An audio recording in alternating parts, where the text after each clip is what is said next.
नमस्कार, आप देख रहे हैं प्रदेश का नंबर 1 और सबसे भरोसेमंद news channel India news Haryana. मैं हूं आपके साथ अतुल प्रताप सिंह। सरकार की ओर से जारी एक रिपोर्ट से सियासी बवाल खड़ा हो गया है। दरअसल स्वास्थ्य महकमे ने सिविल अस्पतालों को लेकर एक रिपोर्ट जारी की। रिपोर्ट में कई चौंकाने वाले खुलासे हुए। स्वास्थ्य विभाग की रिपोर्ट में इस बात का खुलासा हुआ है कि सरकारी अस्पतालों में तैनात 24 डॉक्टरों ने अपने खुद के प्राइवेट अस्पताल खोल रखे हैं। चौंकाने वाली बात यह है कि सिविल अस्पताल में इलाज करने की बजाय मरीजों को अपने अस्पतालों में डॉक्टर रेफर कर रहे हैं। कई अस्पतालों में डॉक्टरों का मरीजों के प्रति व्यवहार भी ठीक नहीं है। वहीं एक सिविल अस्पताल में डॉक्टर ऑपरेशन के बदले पैसे भी ले रहे हैं। स्वास्थ्य विभाग की ज्वाइंट डायरेक्टर ने सभी सिविल सर्जन को लेटर लिखकर ऐसे डॉक्टरों पर कड़ी कार्रवाई करने को कहा है। लेटर में सभी डॉक्टरों के नाम और अस्पतालों के नाम भी शामिल किए गए। 24 डॉक्टरों के बारे में यह खुलासा किया गया है। सरकारी रिपोर्ट से हालांकि खुलासा हुआ है, लेकिन उसके बाद सियासी बवाल मच गया है। कई डॉक्टर ऑपरेशन के लिए बाकायदा मरीजों से, उनके तीमारदारों से पैसे वसूलते हैं। सरकारी अस्पताल में आने वाले जो मरीज हैं उनको अपने संचालित अस्पतालों में रेफर कर देते हैं, यह कहकर कि वहां पर बेहतर उपचार होगा। अपने अस्पतालों में मरीजों को रेफर करने का भी खुलासा इस रिपोर्ट में हुआ। इन डॉक्टरों के खिलाफ कार्रवाई का आदेश अब दिया गया है। कई अस्पताल हैं जिसमें अलग अलग जिलों के अस्पतालों के बारे में जब जानकारी एकत्रित की गई शिकायत के बाद, तो उसका खुलासा हुआ। 11 अस्पतालों में स्वास्थ्य सुविधाओं की कमी है, जबकि सरकार अपने स्तर पर हर एक प्रयास करने की बात करती है। 25 अस्पताल हैं जहां पर एमआरआई की कोई सुविधा नहीं है।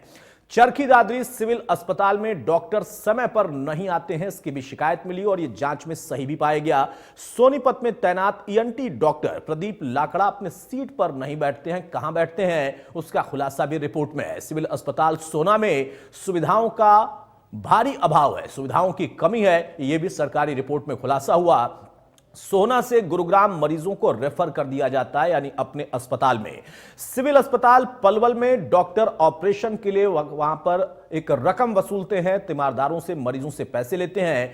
24 डॉक्टरों ने पति या पत्नी के नाम पर अपने प्राइवेट अस्पताल खोल रखे हैं। स्वास्थ्य विभाग की यह रिपोर्ट जब सामने आई तो अंबाला, चरखी दादरी, बल्लभगढ़, फरीदाबाद, इन तमाम जगहों की जांच कराई गई। फतेहाबाद, गुरुग्राम, हिसार, हांसी और जींद में भी यह जांच की गई और सभी जगहों की शिकायतें कमोबेश एक तरीके की, यानी सही पाई गई। ये 25 अस्पताल है जहां पर एमआरआई, जो कि बहुत बेसिक नीड होती है अस्पतालों की, उसकी सुविधा भी नहीं है। नारायणगढ़, चरखी दादरी, फतेहाबाद में भी इस रिपोर्ट में खुलासा हुआ है कि ऐसी अनियमितताएं बढ़ती जा रही है। हिसार, झज्जर, बहादुरगढ़ और जींद में भी कुछ ऐसी अनियमितता पाई गई है जहां पर डॉक्टरों पर जो आरोप लगा था वो सही पाया गया। कैथल, असंध, नीलोखेड़ी और कुरुक्षेत्र, इन जगहों का भी जिक्र इस रिपोर्ट में है। साथ में नारनौल, मांडीखेड़ा, नगीना और पलवल भी इसमें शामिल हैं।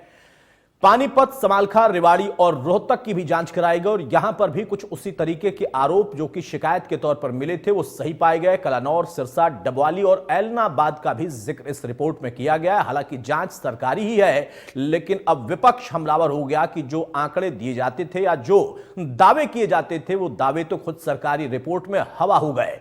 11 अस्पताल हैं जहां पर अल्ट्रासाउंड तक की सुविधा नहीं है। जब इनकी जांच कराई गई तो शिकायत सही पाई गई। नारायणगढ़, चरखी दादरी, जींद, असंध, जिनका बार बार मैं जिक्र कर रहा हूं, इन जगह पर अनियमितता पाई गई है।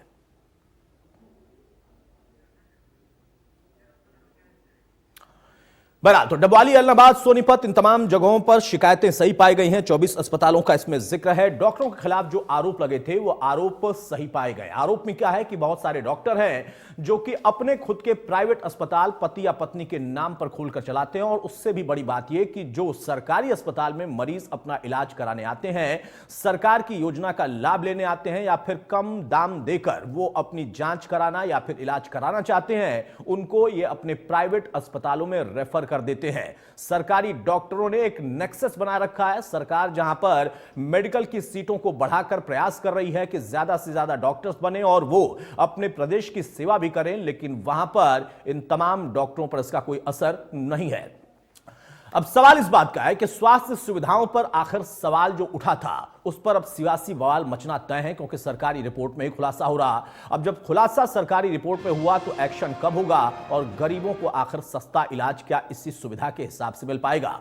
हमारे साथ कुछ खास मेहमान हैं, उनसे मैं आपको तारुफ कराता हूं। चर्चा में आगे बढ़ते हैं। प्रोफेसर विधु रावल हैं, बीजेपी के प्रवक्ता, बहुत स्वागत है विधु आपका। केवल ढींगरा हैं कांग्रेस की तरफ से, बहुत स्वागत है ढींगरा साहब आपका। विजेंद्र रेणु हैं इनेलो के प्रवक्ता, बहुत स्वागत है विजेंद्र रेणु आपका। और निवान शर्मा है आम आदमी पार्टी के प्रवक्ता, बहुत स्वागत है निवान आपका।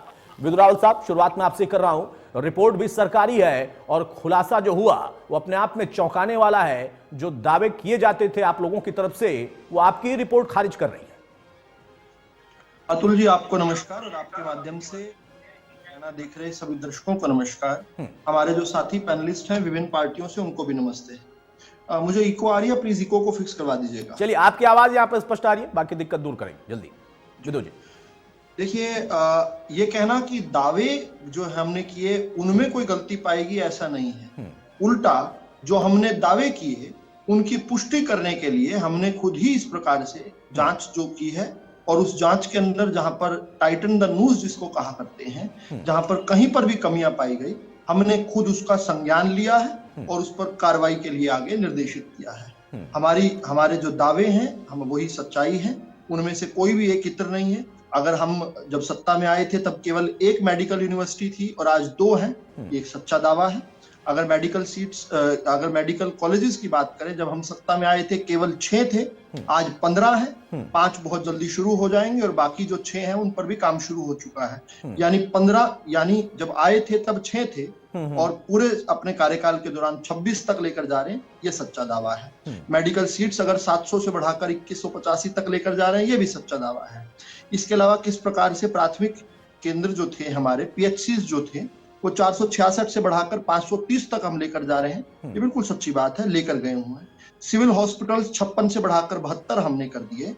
किस प्रकार से हमने पूरे हरियाणा के अंदर मृत्यु दर, जो मातृ मृत्यु दर थी, वो 127 हुआ करती थी अक्टूबर 2014 में, वो घटकर आज अक्टूबर 2023 का आंकड़ा मेरे पास है 91 हो चुकी है, ये एक सच्चा दावा है।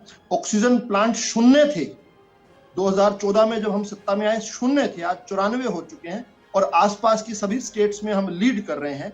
ऐसा कर रहे हैं कि कोरोना काल आता है तो कोरोना काल में राजस्थान का, दिल्ली का और उत्तर प्रदेश का भी जो बर्डन है हम शेयर करते हैं, हमारे हॉस्पिटल्स पर आता है और हम उसको अच्छे से करते हैं।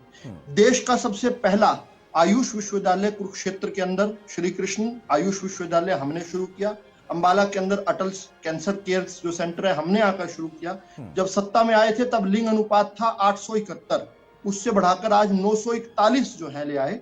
और इसलिए क्योंकि पानीपत की पावन धरती को ही प्रधानमंत्री जी ने, हरियाणा को ही चुना था बेटी बचाओ बेटी पढ़ाओ अभियान के तहत, तो 871 से वो बढ़कर 941 हो गई। ये अपने आप में है। अपनी सरकार के दौरान 2807 चिकित्सा अधिकारियों की हमने भर्ती की है। आज आयुष्मान कार्ड जो है हम 28,79,287 दे चुके हैं। और इसके अतिरिक्त जो देश में कहीं पर भी नहीं दिया, ये तो केंद्र की योजना थी, चिरायु योजना के तहत 76,88,338 ये कार्ड हरियाणा की सरकार की पहल के तहत, जो केंद्र की सरकार की तरफ से भी नहीं मिलता, हमने अपनी तरफ से चिरायु कार्ड जोड़ दिए हैं, जिसके तहत 1247 करोड़ रुपए 31 लाख रुपए का क्लेम हम दे चुके हैं 9,64,422 पेशेंट्स को। इनमें से कोई भी अगर दावा गलत है तो जरूर जो है हम अपराधी हैं, लेकिन सरकारों का विजिलेंट रहना जरूरी है। अतुल जी, जिस प्रकार मीडिया विजिलेंट है, सरकार भी विजिलेंट है। हमारे विपक्षियों को जरूर जो है समाचार पत्रों के माध्यम से पता चलता है कि हमारी सरकार किस प्रकार से कहीं पर भी कोई ढील है उस पर कार्रवाई कर रही है। यह भी इसी प्रकार की खबर है कि कहीं पर ढील पाई गई तो उस पर कार्रवाई भी हमने ही निर्देशित की। ढींगरा साहब, देखिए विधु रावल साहब ने बहुत सारी चीजें गिनाई। उन्होंने कहा कि हमारे दावे में कोई कमी नहीं है और दावे में कोई कमी ना रहे, इसमें भी सरकार के प्रयास में कोई कमी नहीं हो और तभी जाकर यह खुलासा हुआ है। ये किसी और ने खुलासा नहीं किया, फिर आखिर इस पर सियासी बवाल क्यों? अतुल जी, सवाल ये है कि जो आपने सवाल पूछा था उस पे तो ये आए ही नहीं, ये अपनी महिमा मंडन करने लग गए। आपने पूछा था कि 24 जो हॉस्पिटल्स है, 24 डॉक्टर जो है वो प्राइवेट हॉस्पिटलों में सब लोगों को क्यों भेज रहे हैं, उनके साथ बुरा हाल क्यों कर रहे हैं, क्योंकि उनके खुद के प्राइवेट हॉस्पिटल है। वो तो बताया नहीं इन्होंने, उसके बारे में कोई बात नहीं रखी। इन्होंने जो महिमा मंडन किया उसके ऊपर मैं थोड़ा सा खुलासा करता हूं। हमारे टाइम के अंदर कल्पना चावला मेडिकल कॉलेज बना था। मैं नाम लेके बता रहा हूँ, ये नाम लेके बताए तो मुझे पता लगेगा कितने मेडिकल कॉलेज इन्होंने बनाए हैं, सिर्फ कोरी कल्पनाओं से नहीं है। कल्पना चावला मेडिकल कॉलेज हमारे टाइम पे बना, महिला फूल सिंह सोनीपत में मेडिकल कॉलेज हमारे टाइम पे बना, नूह में, हसन खान नल्हड़ में मेडिकल कॉलेज हमारे उस टाइम पे बना, फरीदाबाद के अंदर ईएसआई मेडिकल कॉलेज हमारे टाइम पे बना, एम्स जो है झज्जर के अंदर हमारे टाइम पे बना। हमने इतने कॉलेज खोले थे और रोहतक मेडिकल यूनिवर्सिटी जो है वो हमने बनाई थी। अब आए कि दो मेडिकल कॉलेज हम छोड़ करके गए थे, एक भिवानी और एक महेंद्रगढ़, जिसकी अभी तक इन्होंने ईंट भी नहीं रखी। वो हमने सेंटर से पास करवाए थे, भिवानी और महेंद्रगढ़ का मेडिकल कॉलेज, लेकिन उसमें ईंट भी नहीं रखी और सेंट्रल गवर्नमेंट से वो पास हुए पड़े हैं एज इट इज। अच्छा, अब दूसरी बात पे आए, कल्पना चावला यूनिवर्सिटी बनाने का वायदा इन्होंने किया था, अभी तक दीवार बनी हुई है, कुछ भी काम नहीं हुआ, ऐसी ही पड़ी है और कोई मेडिकल कॉलेज नहीं बना, जो यूनिवर्सिटी नहीं बनी। और जो मेडिकल यूनिवर्सिटियों की बात थी, कोई भी काम नहीं हुआ। और आपको एक बात और बताना चाहता हूं, अभी एक कह रहे थे कि अभी हमने बड़े सारे काम किए, तो आप ये देखिए डॉक्टरों की भर्ती नहीं हुई, ये भर्ती के पद बता रहे थे। मैं आपको बताना चाहता हूँ, रोहतक के उसके अंदर सीटें जो हैं डॉक्टर्स की 5144 स्वीकृत पद है वहां पे, और 2385 जो है वो पद खाली पड़े हैं। और कल्पना चावला कॉलेज के अंदर 944 पद हैं, लेकिन 459 खाली पड़े हैं। नल्हड़ हसन खान कॉलेज के अंदर 1062 स्वीकृत पद हैं, 670 खाली पड़े हैं। और बीपीएस जो है, जो सोनीपत के अंदर हमारा जो महिला फूल सिंह कॉलेज है, 1019 स्वीकृत पद है, 473 खाली पड़े हैं। फरीदाबाद के मेडिकल कॉलेज के अंदर 878 स्वीकृत पद है, 692 जवाब ले लीजिए प्लीज। और कानपुर के अंदर जो आप उसके बाद और देख लीजिए, जो मेडिकल स्टाफ होता है वो भी 399 स्वीकृत पद है कानपुर के अंदर, 207 स्टाफ मेंबर भी खाली है। पीजीआई रोहतक के अंदर जवाब ले लीजिए प्लीज। स्वीकृत पद है, 401 खाली पड़े हैं। और स्टाफ मेडिकल के जब कर्मचारी नहीं है तो किसका इलाज करेंगे, और डॉक्टर नहीं है तो किसका इलाज करेंगे।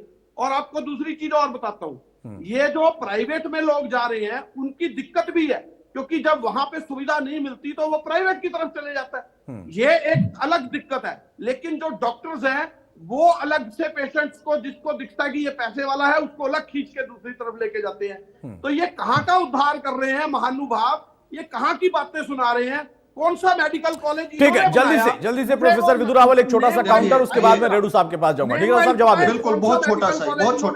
ये जो इन्होंने अभी रिक्त पद बताए, एक बार रुक जाएंगे ना, जो इन्होंने रिक्त पद बताए वो रिक्त पद ऐसे हैं कि वहां पर फैसिलिटीज जनरेट हुई हैं। अब डॉक्टर्स जो है ऐसे डिबेट्स में से पैदा नहीं होते, डॉक्टर्स का एक पूरा कोर्स होता है। हम जब सत्ता में आए 700 सीटें थी, हमने उस एमबीबीएस की सीट्स की बात कर रहा हूं, वो बढ़ाकर 2185 की, 289।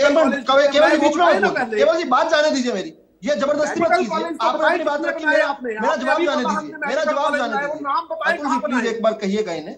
चलिए, 289 सीट्स पीजी की थी, हमने 1006। अब जब डॉक्टर्स जो है इसमें से ग्रेजुएट और पोस्ट ग्रेजुएट करके निकलेंगे, तभी तो हमारी जो आवश्यकता है उसको पूरी करेंगे। इसके बाद हमने बॉन्ड पॉलिसी लेकर आए, उसका हमारे विपक्षी साथियों ने विरोध किया। हमने कहा कि हमारे एक्सचेकर के पैसे, हरियाणा के गरीब के एक्सचेकर के पैसे पर जिन लोगों को डिग्रीज जो है सब्सिडाइज्ड उसमें मिल रही है, वो लोग आकर ग्रामीण अंचल में सेवाएं भी दें। अब ये कहने पर यहाँ डिबेट भर करने से डॉक्टर्स के पद नहीं रिक्त होंगे। डॉक्टर्स का एक पूरा जो है 6.5 साल का एमबीबीएस का कोर्स होता है, उसके बाद पीजी का भी कोर्स होता है। ये कोर्सेज करने के लिए हमने सीट्स बढ़ाई, इनके यहाँ तो सीट्स ही 700 थी। ये जो इस बात से मैं सहमत हूं प्रोफेसर साहब, कोई 1 साल या 2 साल में डॉक्टर नहीं बन जाएगा। शुरू की है, एक एमबीबीएस का कोर्स करने में भी 5 साल, और उसके बाद अगर कोई स्पेशलाइजेशन कर रहा है तो उसमें और भी कई साल लगते हैं। इस बात से तो मैं सहमत हूं, लेकिन जो मूल प्रश्न है यहां पर वो सियासी बवाल का ही नहीं है, सवाल का है। क्योंकि इतनी सख्ती के बाद भी आखिर इतनी हिम्मत कहां से होती है, इस पर मैं जवाब बाद में लूंगा आपसे प्रोफेसर साहब। विजेंद्र रेड्डू साहब, भाई केवल ढींगरा साहब अपने समय के अस्पताल गिना रहे हैं, प्रोफेसर विदुरावल ने कहा कि हमने सीटें भी बढ़ाई हैं, वो चाहे एमबीबीएस की हो या फिर बाकी पीजी कोर्सेज की हो, और उसके साथ साथ मेडिकल कॉलेजेस बनाने के या फिर इस तरह की सुधार को स्वास्थ्य के क्षेत्र में बढ़ाने की हम कवायद कर रहे हैं। फिर ये 24 डॉक्टर इन्हीं की जांच रिपोर्ट में जब आते हैं तो सवाल तो उठना लाजमी है। और सिर्फ यही सवाल नहीं है कि वो डॉक्टर मनमानी कर रहे थे, हो सकता है कि कई डॉक्टरों में, सारे डॉक्टर ऐसे नहीं है, कुछ डॉक्टर ऐसे हैं जो मनमानी करने की हिम्मत रख रहे थे। लेकिन अगर अस्पताल में एमआरआई मशीन ना हो, अल्ट्रासाउंड जांच करने के लिए मशीन ना हो, तो इसका सवाल तो किसी डॉक्टर से नहीं पूछा जा सकता, या उसकी मंशा पर सवाल नहीं खड़े कर सकते। देखिए अतुल जी, ऐसे है, दो बातें हैं। एक बात तो पहली ये है जो आज की डिबेट का टॉपिक आपने रखा है कि डॉक्टर प्राइवेट हॉस्पिटलों में रेफर करते हैं या एमएलआर के लिए पैसे लेते हैं या फिर उनका बिहेवियर अच्छा नहीं है, तो इन सभी बातों का तो एक ही जवाब मैं दूंगा कि जो सरकार की फेलोरनेस है वही इसका एक सबसे बड़ा कारण है। और वो फेलोरनेस क्या है कि जब किसी हॉस्पिटल में सुविधा ही नहीं है, कितने शर्म की बात है कि आज विकसित भारत में हमारे प्रदेश में 25 हॉस्पिटलों में बेसिक नीड एमआरआई नहीं है।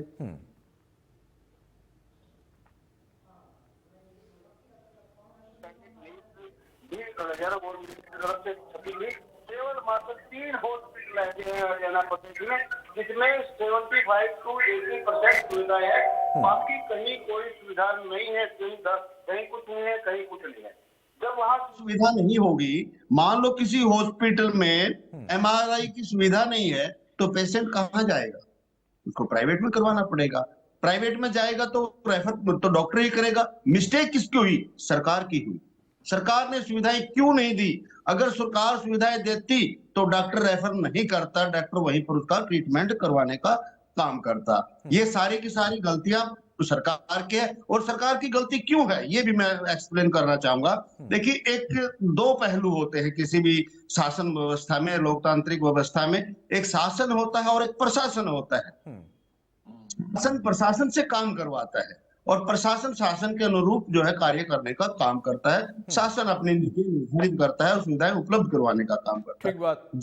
जब प्रशासन कहीं ना कहीं मिस्टेक करता है, गलतियां करता है, तो वो सरकार की विफलता होती है। और ये सरकार की विफलता है कि वहां सुविधा ना होना या डॉक्टरों द्वारा पैसे लेना। देखिए, सभी डॉक्टर एक से नहीं होते। आपने बिल्कुल सही कहा कि सभी लोग एक जैसे नहीं होते। बहुत सारे ऐसे भी हैं जो अपने डॉक्टर के धर्म को निभाते हैं, समाज सेवा भी करते हैं, बहुत लोग हैं। लेकिन जो 5-10% जो भी इस प्रवृत्ति के जो पैसे लेते हैं एमएलआर के लिए, रिपोर्ट के लिए, वो बेखौफ क्यों हुए? क्योंकि हमारा शासन सुस्त है, हमारा शासन सोया हुआ है। इसलिए वो 5-10% जो डॉक्टर हैं वो 90% डॉक्टरों को भी अच्छे से कार्य करने के लिए मजबूर करते हैं कि आप मत कीजिए, हम करेंगे, क्योंकि हमारे पैसे बने। वो क्यों ऐसा करते हैं? क्योंकि हमारा शासन सोया हुआ है, हमारा शासन चुस्त नहीं है। इन्होंने बहुत सारी ढींगे हाँक दी। हमने इतने मेडिकल बनवा दिए, इतने बनवा रहे हैं। एक भी मेडिकल हरियाणा प्रदेश का एक भी मेडिकल कॉलेज, एक भी हॉस्पिटल जहां पर 90% स्टाफ उपलब्ध हो, मुझे बताएं उसका नाम। जब वहां पर स्टाफ नहीं है, डॉक्टर नहीं है, पैरामेडिकल स्टाफ नहीं है, वहां पर कोई सुविधा ही नहीं है, तो पेशेंट और डॉक्टर आखिर करें तो करें क्या? कुछ 5-10% की गलतियां मैं मान लेता हूं, लेकिन अगर कोई डॉक्टर और उसका स्पाउस अपना अलग से हॉस्पिटल बना रखा है उसने, तो क्या गलती है? वो भी डॉक्टर है, वो करेंगे, अपना हॉस्पिटल भी बनाएंगे, काम भी करेंगे, सरकार भर्ती कर लो उनको, नहीं तो अपना बिजनेस करें, कोई गलती नहीं है। लेकिन वो रेफर करते हैं, इसके लिए गलती सरकार की है, क्योंकि वहां उस हॉस्पिटल में सुविधाएं नहीं दी सरकार ने, इसलिए वो कहीं भी रेफर करें। अगर वहां सुविधा है और फिर डॉक्टर रेफर करते हैं, तो ऐसे डॉक्टरों को पुनिश किया जाना चाहिए।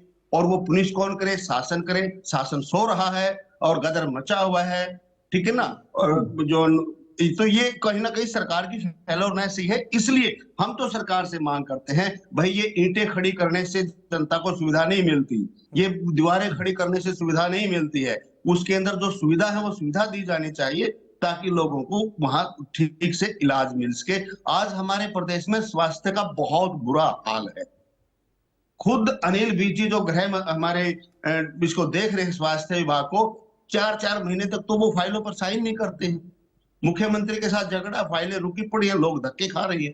तो क्या अब देखिए, उसको पॉलिटिकल मत बनाइए, किसका किसके साथ झगड़ा है। बहरहाल निवान शर्मा भाई, आम आदमी पार्टी दो चीजें सबसे ज्यादा गिनाती है, दिल्ली से लेकर पंजाब तक, कि हमने अस्पताल, मोहल्ला क्लिनिक तक बना दिए। अब जब हरियाणा में आप आते हैं और पॉलिटिकली एक्टिव होते हैं और वहां पर सरकार की रिपोर्ट से खुलासा होता है कि 24 अस्पताल का यह हाल है, डॉक्टरों का यह हाल है, वहां की सुविधाओं का यह हाल है, तो मुझे लगता है कि आपको एक बड़ा मौका मिलेगा। लेकिन विदु रावल कहते हैं कि जैसे आप लोग भी अपने अस्पतालों का, अपने मोहल्ला क्लिनिकों का जांच कराते रहते हैं, हमने भी कराया शिकायत मिलने के बाद, और तभी ये तथ्य सामने आए और आप उस पर एक्शन लेंगे, कार्रवाई करेंगे। बहुत बहुत धन्यवाद सर, और मैं आपको बहुत बहुत बधाई देता हूं कि आप एक ऐसा मुद्दा उठा रहे हैं जो बिल्कुल डायरेक्टली जनता से जुड़ा हुआ है और जिसकी वजह से जनता ग्राउंड लेवल पे काफी परेशान है। मैं विदु रावल जी की बातों के साथ सहमत होता या मैं उनकी तारीफ करता अगर जो आंकड़े उन्होंने गिनवाए वो जमीनी हकीकत होती। लेकिन रियलिटी ये है कि अगर आप हरियाणा के गांव में, विलेज एरिया में चले जाएंगे और प्राइमरी हेल्थ केयर की बात करेंगे, देखिए हम एज आम आदमी पार्टी जब हेल्थ केयर की बात करते हैं तो हमने एक मॉडल डेवलप किया है जिसके अंदर प्राइमरी हेल्थ केयर है, सेकेंडरी हेल्थ केयर है और उसके बाद जो है वो जैसे हम कहते हैं कि serious super speciality health care, हमने 3 लेयर्स में डिवाइड किया है। आप बेसिक से स्टार्ट करिए। अगर आप गांव में जाएंगे, आपको हरियाणा के एक भी गांव में ऐसा primary health care system establish नहीं मिलेगा जिससे गांव से बाहर जाने की जरूरत ही ना पड़े छोटी छोटी बीमारियों के लिए। आप हैरान हो जाएंगे सर सुन के कि गांव में कन्फेक्शनरी स्टोर्स पे मेडिसिन बिक रही हैं और लोग अपने हिसाब से बिना डिग्री के कुछ भी, जैसे बुखार के लिए कुछ मेडिसिन कोई फेमस है तो वो बेच रहे हैं, या कुछ ऐसा अनऑर्गेनाइज सेटअप गांव में है जो बहुत ज्यादा शॉकिंग है। मैं आपको बताना चाहता हूं कि जैसे फॉर एग्जांपल अल्ट्रासाउंड मशीन्स आप बता रहे थे, एक्सरे मशीन्स बता रहे थे, एमआरआई मशीन्स बता रहे थे, इतना अनइवन डिस्ट्रीब्यूशन है सर कि किसी हॉस्पिटल में ये नहीं है या कोई ऐसा सिविल हॉस्पिटल है जहां पे ये पैक्ड पड़ी है और कोई एक्सपर्ट ना होने की वजह से वो चला ही नहीं, पैक्ड जंग लग रहा है जिनके ऊपर। आप अंदाजा लगा सकते हैं सर कि हेल्थ मिनिस्टर के गृह जिले में जो सिविल हॉस्पिटल है वहां पे एक महिला को सब्जी की रेडी के ऊपर डिलीवरी करनी पड़ी क्योंकि वहां स्ट्रेचर नहीं था, हेल्थ मिनिस्टर के गृह जिले में। उसके बाद चरखी दादरी में एक केस सामने आया जहां पे टॉर्च की लाइट में महिला की डिलीवरी हुई। आप इससे अंदाजा लगा सकते हैं कि किस लेवल पे हेल्थ, हमारा जो हरियाणा का हेल्थ सिस्टम है वो कितना रॉटन, बिल्कुल अनमूव्ड फाइल्स की वजह से रॉटन हो गया है। कभी डॉक्टर्स स्ट्राइक पर हैं, कभी नर्सेज स्ट्राइक पर है। वो क्या डिमांड करते हैं? वो ये डिमांड करते हैं कि या तो हमें फैसिलिटीज दी जाए, अगर आप फैसिलिटीज देते हैं तो कम से कम उनको ऑपरेट करने के लिए लोग दिए जाएं। इन्होंने 2015 में सर एक एम्स की अनाउंसमेंट करी थी और 2015 से आज 2024 लगभग 9 साल में आज तक ये उसका शिलान्यास नहीं करवा पाए अपनी इंटरनल पॉलिटिक्स की वजह से। इन्होंने कहा कि हमने 500 जन औषधि केंद्र बना दिए। जन औषधि केंद्र का एक जब अनाउंस किया गया था उसका मकसद ये था कि ग्राउंड लेवल पे जो है लोगों को फ्री जेनेरिक मेडिसिन मिले। लेकिन आपको हैरानी होगी सर सुन के कि ऑन ग्राउंड 93 है सिर्फ, जिनमें से 50 बंद हो गए। लोगों को बहुत नॉर्मल मेडिसिन डबल प्राइस पे खरीदनी पड़ती है। ये पूरा सिस्टम है। आप हैरान होंगे सुन के कि पूरे हरियाणा में कोई भी पेडियाट्रिक स्पेशलिस्ट हॉस्पिटल नहीं है, एक भी ऐसा आईसीयू नहीं है हरियाणा में जहां 12 साल से कम, भगवान ना करे किसी 12 साल से कम को सीरियस आईसीयू की जरूरत हो तो हरियाणा में एक भी आईसीयू अवेलेबल नहीं है सर। ये कितनी हैरानी की बात है। आप जान के हैरान होंगे कि न्यूरो सर्जरी हरियाणा के सिर्फ और सिर्फ एक अस्पताल में होती है, रोहतक पीजीआई में। उसके अलावा पूरे हरियाणा में कोई सुपर स्पेशलिटी न्यूरो सर्जरी के लिए ना डॉक्टर अवेलेबल है और ना कोई फैसिलिटी अवेलेबल है सर। ये कंडीशन है हरियाणा में हेल्थ डिपार्टमेंट की। 2000 से ज्यादा फाइल्स अनमूव्ड हैं। अभी चर्चा चल रही थी कि आपस में पॉलिटिकल रिफ्ट के लिए, मैं उसमें नहीं जाना चाहूंगा क्योंकि मैं पॉलिटिकल नहीं बनाना चाहता इस मुद्दे को। मैं ग्राउंड का आपको उसके बाद कह रहे हैं हॉस्पिटल्स में सर, हॉस्पिटल्स में 5-5 साल से कंस्ट्रक्शन चल रही है तोड़ने के लिए, हॉस्पिटल्स को उसको रिकंस्ट्रक्ट करने के लिए। इनका ध्यान केवल और केवल कहीं पर बिल्डिंग तोड़ने में है और उसकी जगह कहीं बिल्डिंग बनाने में है। इनका ध्यान लोगों को मेडिकल सुविधा देने में नहीं है। और अगर ये सोचते हैं हम कि कंस्ट्रक्शन करके मेडिकल सुविधा दे देंगे, मेडिकल सुविधा ऐसे नहीं दी जाती। हमने जो प्रोसीजर दिल्ली में अपनाया सर उसके अकॉर्डिंग पहले आपको प्राइमरी हेल्थ केयर, जिसमें हमने मोहल्ला क्लिनिक बनाए कि फर्स्ट लेयर जो आप अगर बीमार होते हैं तो फर्स्ट लेयर में ठीक हो जाए, आपकी बीमारी बढ़े ना। फिर हमने सेकेंडरी मेडिकल बनाए जहां पे हमने मिडिल स्केल हॉस्पिटल बनाए कि लोगों को अगर कोई बीमारी होती है वहां फ्री इलाज होगा। उसके बाद सुपर स्पेशलिटी में अगर आपका 20, 25, 30 लाख का भी कोई ऑपरेशन होना है, आप दिल्ली के बड़े से बड़े अस्पताल में, मैक्स में, फोर्टिस में, जहां मर्जी चले जाइए, आप इलाज कराइए, दिल्ली सरकार आपका खर्चा उठाएगी। अगर दिल्ली की सड़क पे भगवान ना करे कि कोई दुर्घटना के कारण किसी की मृत्यु होती है और किसी की जान जाती है, या कोई भी इंसान किसी को सड़क पे या देश में कहीं से भी आके दिल्ली में दुर्घटना होती है, कोई उसको बचाता है, हम उसको करते हैं। आयुष्मान भारत योजना क्या है? उसको फरिश्ते के तहत हम उसको सम्मानित करते हैं। फ्री नहीं, आपको इलाज अलग से योजना है क्या? आपके 200 मीटर 100 मीटर के सर्कल में जो बड़े से बड़ा हॉस्पिटल पड़ता है वहां जाइए और अपना फ्री इलाज कराइए, सारा बिल दिल्ली सरकार पे करेगी। ये है मेडिकल। और ये आयुष्मान कार्ड की बात करें सर, आप हरियाणा के किसी हॉस्पिटल में फोन करके बोलिए कि मुझे सीजीएचएस कार्ड है या मेरे पास आयुष्मान कार्ड है, आपको डॉक्टर इलाज के लिए डिनाई कर देंगे। आपको महीने दर महीने let's set the matter. Corona में देखा तो इनके आयुष्मान कार्ड की, आयुष्मान कार्ड सीजीएचएस से भी हमें आकर संभालना पड़ा था। कोई भी डॉक्टर आयुष्मान कार्ड के थ्रू इलाज करने में तैयार नहीं है, क्योंकि ये सालों महीने दर महीने पेमेंट अटकाते हैं हॉस्पिटल्स की। ये रियलिटी है आयुष्मान कार्ड की। आप ग्राउंड पे निकल जाइए और ग्राउंड पे निकल के आप हेल्थ सिस्टम को देखिए सर। मैं लौटूंगा तब आप, ठीक है, आयुष्मान को लेकर भी आपने जवाब दिया। आपका कहना है कि आयुष्मान योजना तो है लेकिन उसका लाभ नहीं मिल पाता है क्योंकि डॉक्टर उसे एक्सेप्ट नहीं करते हैं। बहरहाल प्रोफेसर विदु रावल, अब 2-3 बातें हैं। ढींगरा साहब का आपने जवाब दिया था, लेकिन विजेंद्र रेड्डू ने कहा कि हमने मान लिया कि डॉक्टर्स गलत हो सकते हैं, कुछ डॉक्टर्स गलत हो सकते हैं, लेकिन उनकी गलती में भी 2 आयाम है। एक कि वो मनमानी कर रहे हैं तो उन पर आप एक्शन लीजिए, रेड्डू साहब उसके लिए आपसे खुद गुजारिश कर रहे हैं। लेकिन दूसरा कि अगर अस्पतालों में सुविधा ही नहीं होगी तो डॉक्टर तो रेफर करेगा ही। ये एक सार्थक सवाल है। निवान शर्मा का कहना है कि हमारा जो मॉडल है, कम से कम वो बेसिक मॉडल ही होता तो भी स्थिति ठीक होती। मशीनें पैक्ड रखी हैं, आपकी जांच रिपोर्ट में खुलासा हो रहा है कि वहां पर एमआरआई नहीं हो पा रहा, अल्ट्रासाउंड नहीं हो रहा। मुझे लगता है कि सरकार ने ये सारी चीजों तो दे रखी थी। मनमानी पर तो आप एक्शन लीजिए, आपका अधिकार है, लेकिन ये किसका अधिकार है? ये दोनों ही सवाल बड़े वाजिब हैं। पहले विजेंद्र रेड्डू जी के सवाल पर आ जाएं। उन्होंने कहा कि बेसिक फैसिलिटीज नहीं है। देखिए, Rome was not built in a day, इसमें समय लगता है।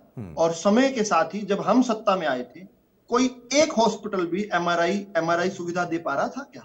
आज 5 सिविल हॉस्पिटल दे रहे हैं। मैं फिर भी ये कह रहा हूं, इनकी बात ठीक है कि बहुत सारे हॉस्पिटल्स में अब भी नहीं दे पा रहे हैं हम। 4 हॉस्पिटल्स में कार्डियोलॉजी सर्विसेज हम दे पा रहे हैं। मैं ये डिस्ट्रिक्ट सिविल हॉस्पिटल्स की बात कर रहा हूं, मैं स्ट्रिक्टली डिस्ट्रिक्ट सिविल हॉस्पिटल्स की बात कर रहा हूं। लेकिन जब हम सत्ता में आए थे, एक भी हॉस्पिटल नहीं दे पा रहा था। दे पा रहा, उस हॉस्पिटल का नाम बताइए। और मैं ये भी फिर जांच की मांग करूंगा कि आपके द्वारा दी हुई फैसिलिटीज को कौन उखाड़ कर ले गया, इसकी भी जांच होनी चाहिए। आप अपने समय क्या कर रहे थे? आप नई पार्टी नहीं है, आपको भी राज करने का अवसर मिला था। पीपल आर जज for what they do in power and not what they rent in opposition. आज तो कुछ भी बोल सकते हैं आप। आज 22 हॉस्पिटल्स के अंदर हीमोडायलिसिस हो रही है। एक भी हॉस्पिटल में हीमोडायलिसिस अगर हरियाणा में हमारे अक्टूबर 2014 से पहले होती हो, उस हॉस्पिटल का नाम बताइए। सिटी स्कैन फैसिलिटी जो है, आज 17 हॉस्पिटल्स के अंदर हम नागरिक जो हॉस्पिटल्स हैं, डिस्ट्रिक्ट सिविल हॉस्पिटल्स हैं, उसमें करवा पा रहे हैं। ये अगर हमने ये फैसिलिटीज बिल्डअप की है, हमने कमी नहीं की, हमने बढ़ाई है फैसिलिटीज। और साथ साथ फिर इनका कहना कि भाई कार्रवाई करें। अरे साहब, ये आप साथ साथ ये भी कह रहे थे सोए हुए हैं। अच्छा, आपने जांच करवाई क्या? ये जांच हमने करवाई, तभी तो आप डिबेट कर पा रहे हैं। अगर हम आपकी तरह, आपने कितनी इस प्रकार की जांचें करवाई, अच्छा एक ऐसा डाटा लेकर आते, चलो निवान शर्मा को तो बेनिफिट ऑफ डाउट मिल सकता है कि उनकी कभी सरकार आई नहीं, ना आनी कभी भी। लेकिन ये जो 2 लोग जो यहाँ पर बैठकर सवाल खड़ा कर रहे हैं, सर दिल्ली में तो है ना हमारी, उससे कंपेयर कर लीजिए। भाई, हम अपनी सरकार में ये किया करते थे। विधु रावल, आपकी सरकार में, मनोहर लाल जी की सरकार में ऐसा क्यों नहीं हो रहा? हम उस पर डिबेट करते जरूर। ठीक है, एमआरआई फैसिलिटीज की भी इन्होंने शासन और प्रशासन पर भी लेक्चर पेल दिया, लेकिन अलमारी को पीछे से काटने वाले लोग जो हैं, अलमारी के साथ साथ ले गए थे मशीन, मुझे नहीं पता, लेकिन मेरे याद में तो ये है कि उस समय इतने लचर व्यवस्था थी कि हरियाणा टॉप 10 में भी नहीं आता था। जल्दी से अगर बात कर ले निवान शर्मा जी की, और निवान शर्मा जी, बहुत अच्छा लगता जैसे आपने कहा कि पॉलिटिसाइज नहीं करना चाहिए इस डिबेट को। आपने पूरा पॉलिटिसाइज करने के बाद ये डायलॉग बोला। तो मैं आप ही के नेता जो थे केजरीवाल, उनका जो मापदंड है उसका इस्तेमाल करते। उन्होंने कहा था, केजरीवाल साहब ने कहा था कि अगर मैं हेल्थ फैसिलिटीज और एजुकेशन फैसिलिटीज को तब मानूंगा अगर नेता अपने बच्चों को और अपने परिवारजनों को उन स्कूल्स में पढ़ाने लगेंगे, उन हॉस्पिटल्स में इलाज करने लगेंगे। आज क्योंकि चर्चा स्ट्रिक्टली हॉस्पिटल्स को लेकर है, तो ये तो जांच का विषय, गूगल कर लीजिए। मनीष सिसोदिया जी पिछले दिनों जो है, उन्होंने एक एप्लीकेशन लगाई थी जेल में से कि मेरी श्रीमती जी जो है, उनको ऑटो इम्यून डिसऑर्डर है, उनका इलाज क्या इंद्रप्रस्थ अपोलो हॉस्पिटल में हुआ या आपकी मोहल्ला क्लिनिक में हुआ, इसका बता दीजिए। और अपोलो जवाब देना दिल्ली सरकार की, 1 मिनट निवान जी, इतना उतावला नहीं, मैंने बहुत बोल सकता था आपके बीच में। अपोलो हॉस्पिटल दिल्ली सरकार की अंडर आता है या प्राइवेट हॉस्पिटल है, ये आप बता दीजिए। तो आपके हेल्थ फैसिलिटीज का तो ये है। अच्छा, जिनके नेता खांसी का इलाज करवाने बेंगलोर जा रहे हो और वो यहां पर आकर अपने मोहल्ला क्लिनिक जो आधी से ज्यादा बंद है और जो कि एक तरह से इन्होंने अपने कार्यकर्ताओं को बैकडोर से रिक्रूट करने का एक तरीका बनाया हुआ है और जिसमें दवा भी बेचकर खा गए, ये मैं नहीं कह रहा हूं, इनके दिल्ली के अंदर जो लेफ्टिनेंट गवर्नर साहब हैं उनकी रिपोर्ट है ये और उस पर जांच हो रही है। दवा तक का जिन लोगों ने घोटाला कर दिया, जो लोग जिनके यहां पर ऑक्सीजन की रोज चिल्ली करते थे, जिस दिन ऑक्सीजन ऑडिट की बात प्रधानमंत्री जी ने कह दी, उस दिन अचानक से केजरीवाल साहब चुप हो गए। उससे पहले रोज आकर जवाब ले लीजिए। एक मिनट, निवान जी बहुत बोले थे आप, तो बहुत लंबा हो गया, झूठ बहुत लंबा हो गया। अभी मैं आप पर ज्यादा समय नहीं लगाऊंगा, आपकी वैसे भी कोई जनता भी नहीं समय लगाती आप पर, मैं क्यों लगाऊंगा। तो मेरा ये कहना है कि जब आपकी खांसी का इलाज भी बेंगलोर जाकर होता है, मोहल्ला क्लिनिक में नहीं होता है, जब कोरोना आता है आपके हाथ पैर फूल जाते हैं, आप गायब हो जाते हो, आकर देश के गृह मंत्री अमित शाह जी को संभालना पड़ता है मामला। हमारे यहाँ पर हॉस्पिटल्स के दिल्ली का बर्डन हमें पड़ना, मेरे पानीपत तक में हॉस्पिटल्स में आए थे पेशेंट्स जब कोरोना अपनी पीक पर आया था, हमने नहीं कभी चिल्लाया। हमने यहाँ पर 94 ऑक्सीजन सेंटर्स तब इस्टेब्लिश किए हैं। आज we are leading in the world, leading in the country. एक बात। दूसरी, जब हमारे वैक्सीन की बात है, हंस सकते हैं आप, अपने अपनी बेशर्मी पर भी हंसिएगा, बिल्कुल हंसिएगा, और यह भी बताइएगा कि जब वैक्सीनेशन की बात हो रही है, जवाब ले लीजिए। आप चिल्ला रहे थे, आपके यहाँ तो वैक्सीन को कूड़े में पाया, कूड़े के ढेरों में पाया। जब बेशकीमती वैक्सीन जिनके बारे में कह रहे थे मोदी जी हमारे बच्चों की वैक्सीन विदेशों में क्यों भेज दी, और कूड़ेदान के अंदर दिल्ली के अंदर पड़ी हुई देखी किस प्रकार से कोरोना काल के अंदर डॉग्स को, कुत्तों को देखा गया, आपके मोहल्ला क्लिनिक में बंद करके चले गए थे। मोहल्ला क्लिनिकों की पोली खुली थी कोरोना काल में। मैं ओवरलैप करूंगा। अब देखिए अब बेजुबानों का यहाँ पर जिक्र करेंगे, ऐसी तस्वीरें तो मैंने हरियाणा के अस्पतालों में भी देखी और दिखाई है, ऐसा नहीं है। हाँ, कोरोना काल में आपने कुछ काम किया तो उसकी कोई सराहना नहीं करता है, तो मैं व्यक्तिगत तौर पर करता हूं कि आपने ऑक्सीजन को लेकर सेकंड फेज में अच्छा काम करने की कोशिश की, और वो दैवीय आपदा नहीं, कृत्रिम आपदा बनाई गई थी, जो कि अपने आप में बड़ी आपदा थी और पूरी दुनिया के लिए थी। लेकिन निवान शर्मा, प्रोफेसर विदु रावल कह रहे हैं कि आप अपने प्राइमरी मेडिकल का जिक्र तो करते हैं, लेकिन आपके नेता खुद कहीं इलाज कराने जाते हैं, ये जवाब सहमत है आप इससे? सर देखिए, पहले तो इन्होंने बोला कि इनको बेनिफिट ऑफ डाउट दे देता हूं। सर हमें बेनिफिट ऑफ डाउट मत दीजिए आप, हम भी 9 साल से सरकार में, हमारे काम नहीं, उन्होंने हरियाणा के लिहाज से बोला था। हाँ, पंजाब और दिल्ली के लिहाज से। हरियाणा का पड़ोसी है, दिल्ली पड़ोस है, पंजाब भी पड़ोस है, चलिए कोई बात नहीं। तो केजरीवाल साहब उन्होंने कहा कि इनके नेता प्राइवेट हॉस्पिटल में इलाज कराते हैं, जबकि ये बोलते हैं कि सरकारी हॉस्पिटल, हमारे दिल्ली का हर व्यक्ति हॉस्पिटल में बीमार हुए तो सरकार खर्चा उठाती। सर आपके बीच में नहीं, आपको मुझे सुनिए विदु भाई एक मिनट, अब उनको बोलिए जल्दी से, उसके बाद मैं ढींगरा साहब के पास जाऊंगा। ऐसे आपस में लड़िए बता। अनिल विज बीमार हुए तो उनका इलाज कहाँ हुआ बता दो। सत्येंद्र जैन का इलाज कहाँ हुआ ये भी बता दो। किसी भी खर्चा सरकार उठाती है। दिल्ली के मोहल्ला क्लिनिक को यूनाइटेड नेशन से लोग रिसर्च करने, अरे भाई वो बात थी, उसमें डॉगीज बैठे थे। आपको हमने देश का सम्मान खोल के, हमने पंजाब का बजट बढ़ा दिया। कोरोना टाइम में कहां थी मोहल्ला क्लिनिक साहब की?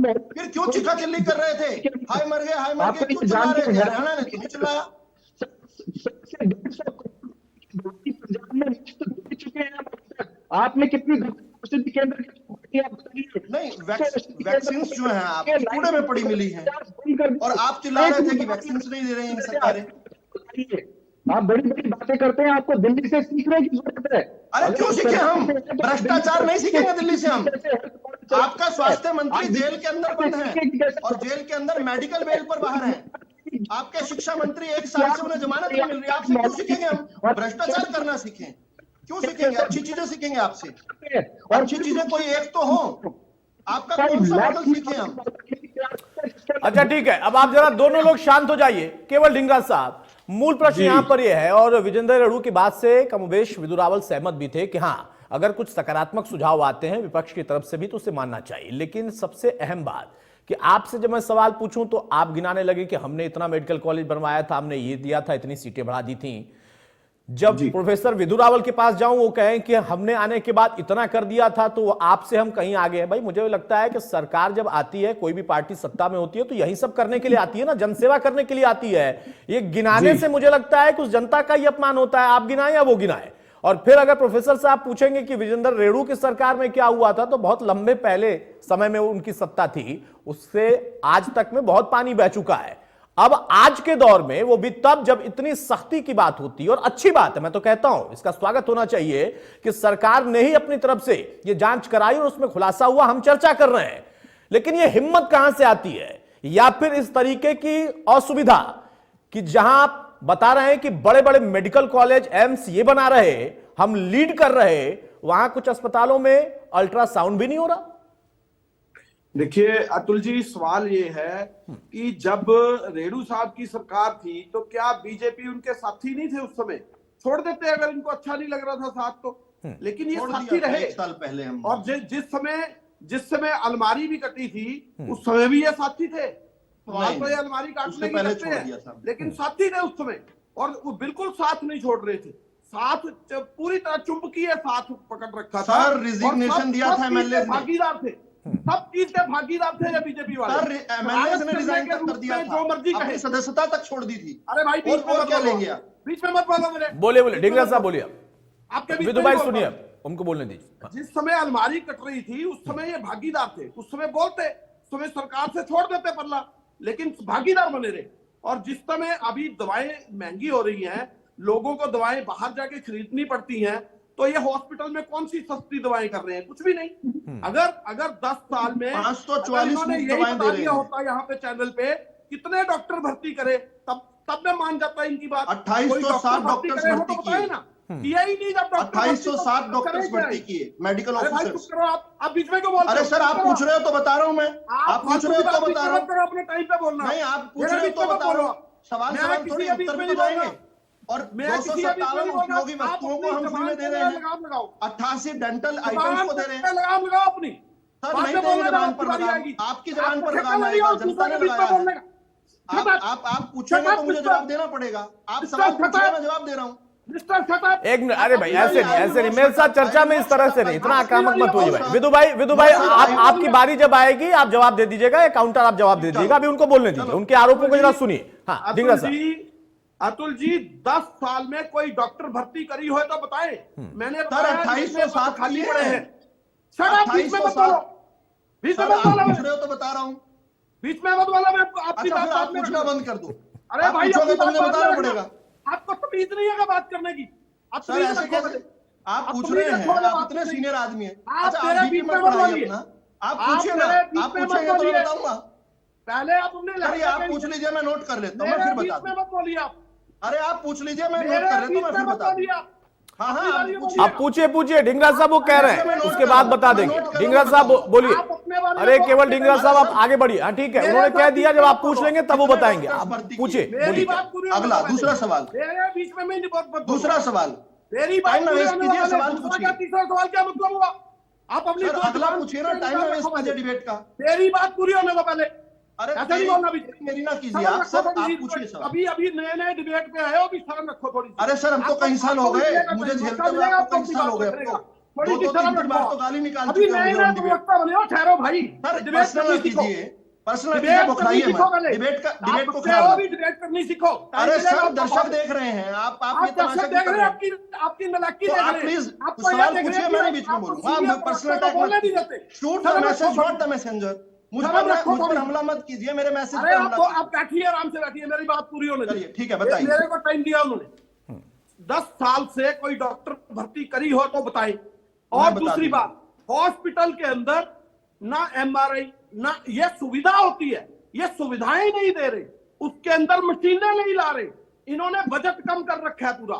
स्टेट का बजट चेक कीजिए, उस बजट समय कितने हॉस्पिटल्स में हमारे हरियाणा का बजट आता है और उस समय, अरे भाई चुप कर जाओ, चुप करो सर। आप साथ साथ बताइए ना, बजट आता है कर रहे हैं आप। समय बजट, अरे भाई मैंने बताया ना आपके समय 0 थी, हम 5 दे रहे हैं। अरे भाई एक मिनट ढींगरा साहब, एक मिनट ढींगरा साहब, अरे एक मिनट ढींगरा साहब, अरे केवल ढींगरा एक मिनट। अरे भाई उसके अंदर सुविधा क्यों नहीं है? हाँ ठीक है, अब मुद्दे पर आप आइए, आप सवाल पूछिए। और विदु भाई आप बीच में मत बोलिएगा, अब सुनने का काम करिए, सुनिए। हाँ सुनिए, 10 साल के अंदर अभी इन्होंने कहा Rome not built in a one day. अरे भाई साहब 9 साढ़े 9 साल 10 साल होने जा रहे हैं, रोम कब आएगा, रोम का चाचा कब आएगा, रोम रोम को नहीं आने होगा या देंगे। नहीं होगा, आप लोगों को पता क्या है? कुछ भी हम नहीं मालूम। वंदे मातरम वाले ऐसे ही टीवी पर आके आप वंदे मातरम वाले बोलने का काम है। असल में अगर प्रैक्टिकल देखा जाए, कोई 9.5 साल के अंदर काम नहीं किया। अनिल विज और मुख्यमंत्री का आपस में गुटबाजी है, आपस में आंकड़ा है 36 का, और वो लोग पेन डाउन करके बैठे हैं। हेल्थ मिनिस्टर काम नहीं करना चाहते। अब केवल भाई कांग्रेस के अंदर गुटबाजी है, ये आप नहीं मानते हैं?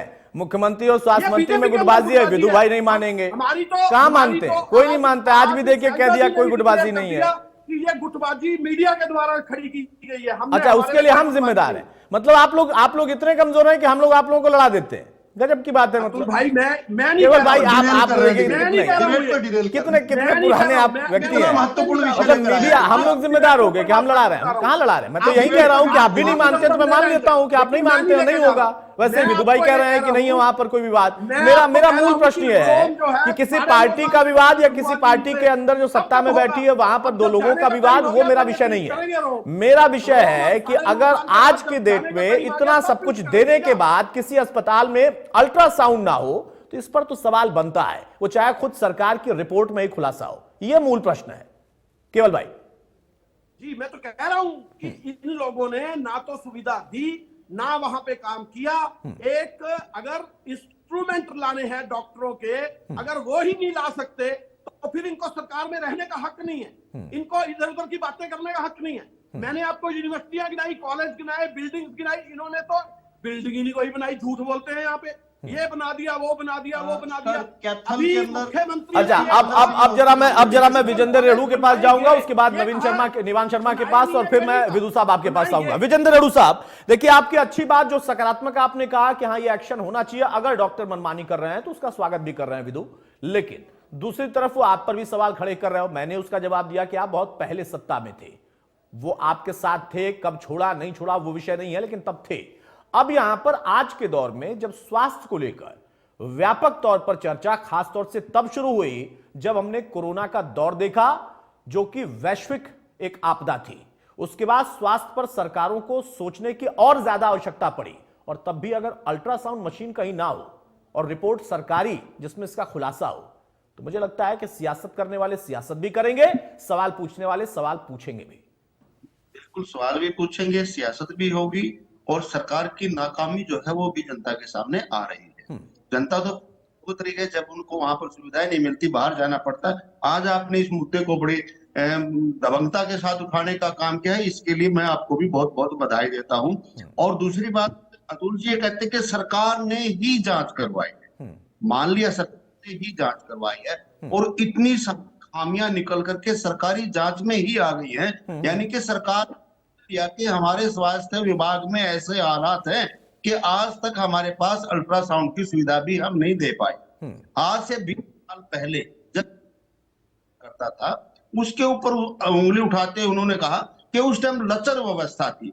मेरे ख्याल से not only Haryana but also all India ये मानेगा कि चौधरी ओम प्रकाश चौटाला का शासन एक सुशासन हुआ करता था। लचर व्यवस्था की कोई नहीं होती थी। एक अच्छे शासक के रूप में यदि कोई जाना जाता है तो वो चौधरी ओम प्रकाश चौटाला जी जाने जाते हैं, इससे कोई नकार नहीं सकता। लचर व्यवस्था है तो आज है कि सरकार जांच करवाती है।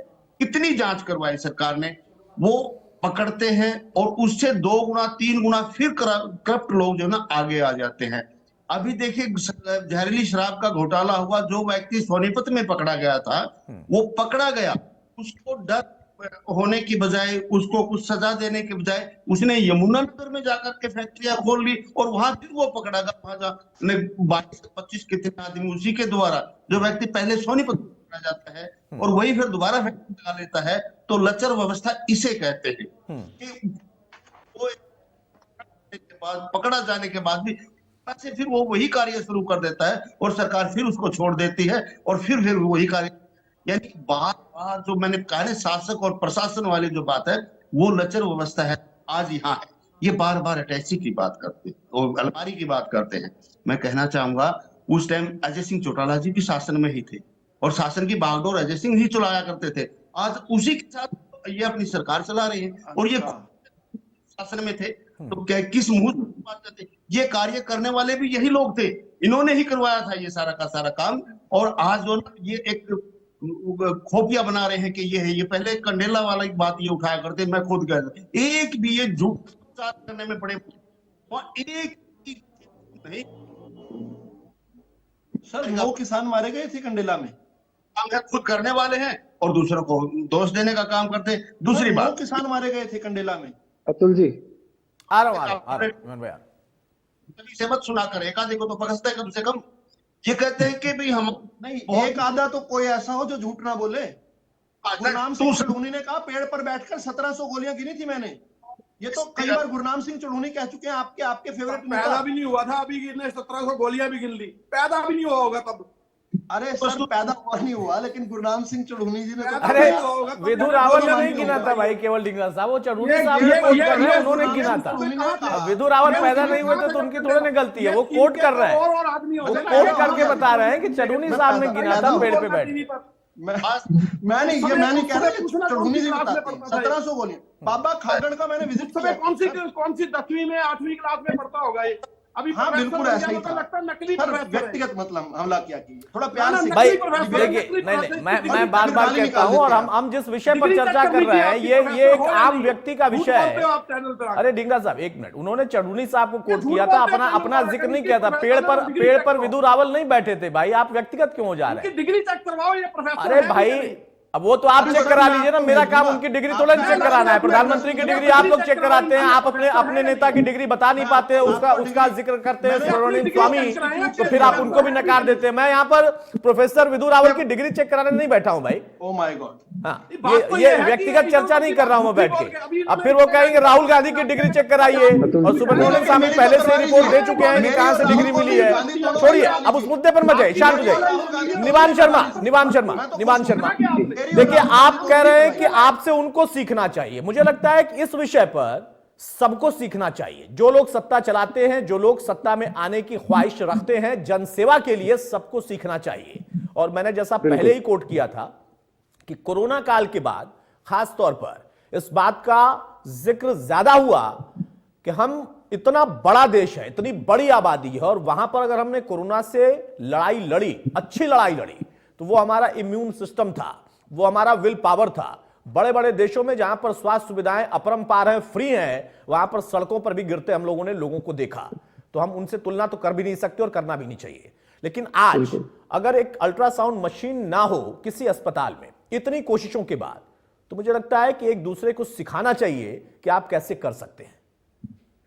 सर बहुत आपने सही बात बोली है, और बहुत गंभीर विषय है, और आपकी सवाल की गंभीरता को भी मैं बहुत डीपली अंडरस्टैंड करता हूं कि कितनी पेन है एक एंकर की वॉइस में अगर वो इस विषय के ऊपर सवाल पूछ रहा है, क्योंकि वो देख रहा है कि क्या कंडीशन है।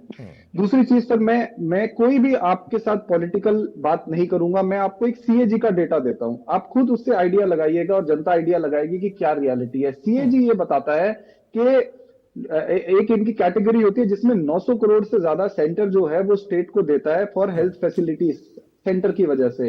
ये सीएजी ने लिखा है, और मैं आप अगर मुझसे डेटा मांगेंगे मैं उसका सोर्स दे दूंगा आपको, सीएजी की गाइडलाइंस दे दूंगा। उसमें ये लिखा है कि हरियाणा सरकार अनयूज्ड 900 करोड़ रुपए रिटर्न सेंटर को कर देती है, 1 रुपया भी यूज नहीं कर पाती हेल्थ के ऊपर। नंबर 1। नंबर 2, सीएजी का डेटा है जो ये कहता है कि हरियाणा में ऐसे बहुत सारे केसेस है जहां पे हॉस्पिटल्स में फर्जी बिल काटकर जो ऐसे लोग जो ऑलरेडी इलाज उनका पहले हो चुका है, उसके इलाज के पैसे वो ले चुके हैं, उसके बाद उनकी मृत्यु हो चुकी है, उसके बाद फिर से उन्हीं लोगों के नाम पे और आधार कार्ड पे जो है और पैसे हॉस्पिटल्स में जो है वो इलाज के नाम पे लिए गए। ये सीएजी का डेटा है।